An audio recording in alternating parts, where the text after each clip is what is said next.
Breaking news. AP మంత్రి గుమ్మడి Sandhyarani PA Satish పై సంచలన ఆరోపణలు చేశారు ఓ మహిళా ఉద్యోగి.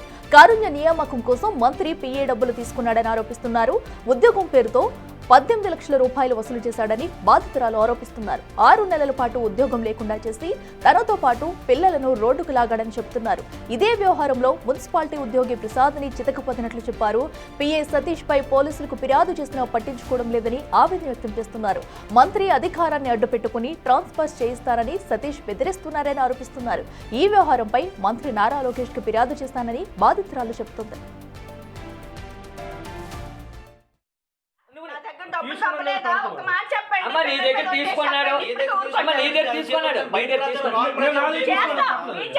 కడుపులో దీనికి చేస్తాను. 6 నెలలు నా పిల్లలతో ఉన్నాను నేను. ఎవడైనా వచ్చి మాట్లాడా? ఎవడైనా అడుక్కొని తిన్నా? 6 నెలలు ఎవరైనా చూసారు? ఇప్పుడు వచ్చి మాట్లాడుతున్నారు. కానీ నీకు ఒక అక్క తమ్ముడు ఉంటే అలాగే మాట్లాడతావా? ఇచ్చాను కాబట్టి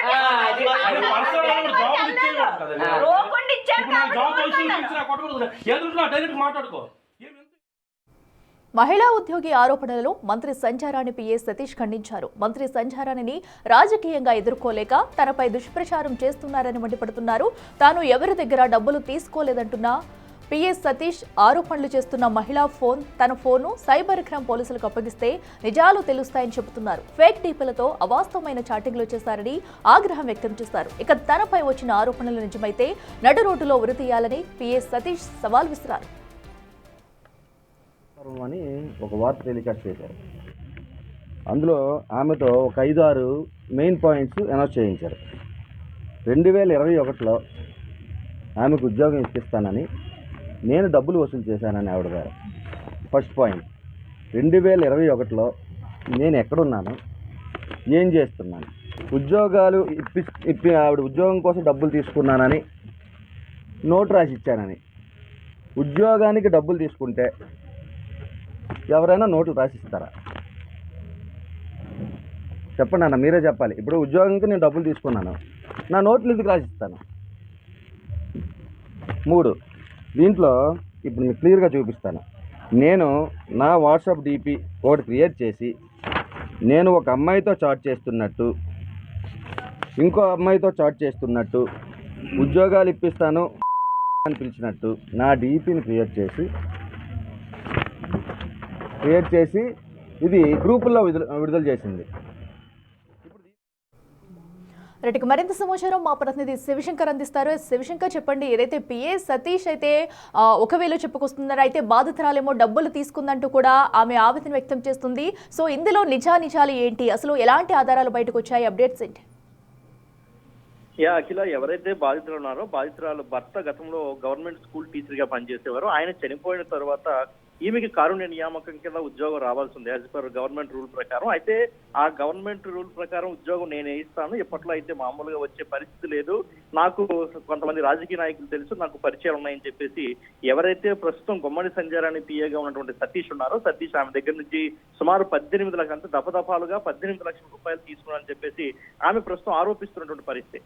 అంతేకాకుండా ఆమె చెప్పినట్టు వినలేదని ఎవరైతే ఈ సతీష్ ఉన్నారో, సతీష్ చెప్పినట్టు సదరు మహిళ వినడం లేదని, సతీష్ చెప్పినట్టు తనకు అనుకూలంగా ఉండడం లేదనే నెపంతో సుమారు 6 నెలల పాటు తన ఉద్యోగాన్ని కూడా తీయించాడు, తనకు పనిష్మెంట్ ఇప్పించాడు. సదరు గవర్నమెంట్ అయితే మంత్రి దగ్గర పనిచేస్తున్నాను కాబట్టి ఆ యొక్క అధికార దురహంకారంతో కొంతమంది గవర్నమెంట్ ఉద్యోగులతో మాట్లాడి, ఆ ఆఫీసులతో మాట్లాడి తనకి సుమారు 6 నెలల పాటు ఉద్యోగం కూడా లేకుండా చేశారని చెప్పి సదరు మహిళ ఆరోపిస్తుంది. అంతేకాకుండా సదరు మహిళతో సన్నిహితంగా ఉన్నటువంటి ప్రస్తుతం సాలూరు మున్సిపాలిటీలో పనిచేస్తున్నటువంటి ప్రసాద్ అనే వ్యక్తి తో ఈ యొక్క మహిళ కొంచెం క్లోజ్ గా మూవ్ వచ్చిన నెపంతో కూడా సతీష్ ఆ ప్రసాద్ అనే వ్యక్తిని మంత్రి గుమ్మడి సంధ్యారాణి ఇంటికి పిలుస్తున్నారు, ఏదో మాట్లాడాలని చెప్పి పిలిపించి దానికి మున్సిపల్ కమిషనర్ సహకారం కూడా తీసుకుని ప్రసాద్ ని పిలిపించి అక్కడ ప్రసాద్ అనే వ్యక్తిని చితకబాదినట్లు కూడా ప్రస్తుతం ఆవిడైతే ఆరోపిస్తున్నటువంటి పరిస్థితి. అంతేకాకుండా మన దగ్గర ఉన్నటువంటి విజువల్స్ కావచ్చు, అదేవిధంగా వీడియోలో కూడా ఆమె అదే విషయాన్ని ప్రస్తావిస్తున్నారు.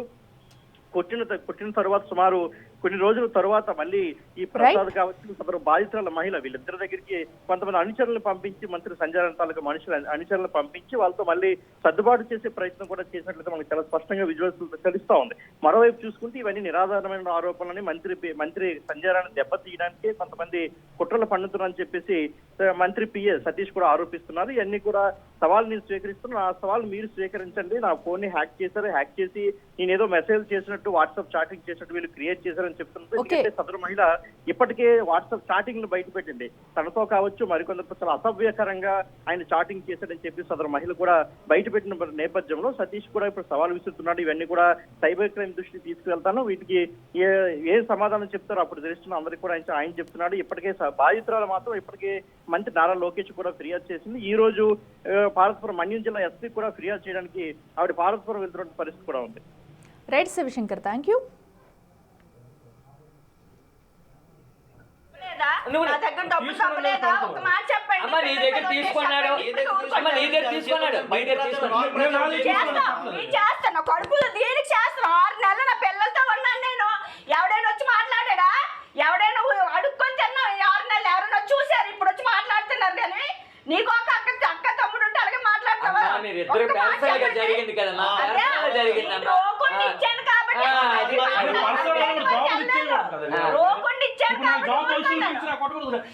డైరెక్ట్ మాట్లాడుకో.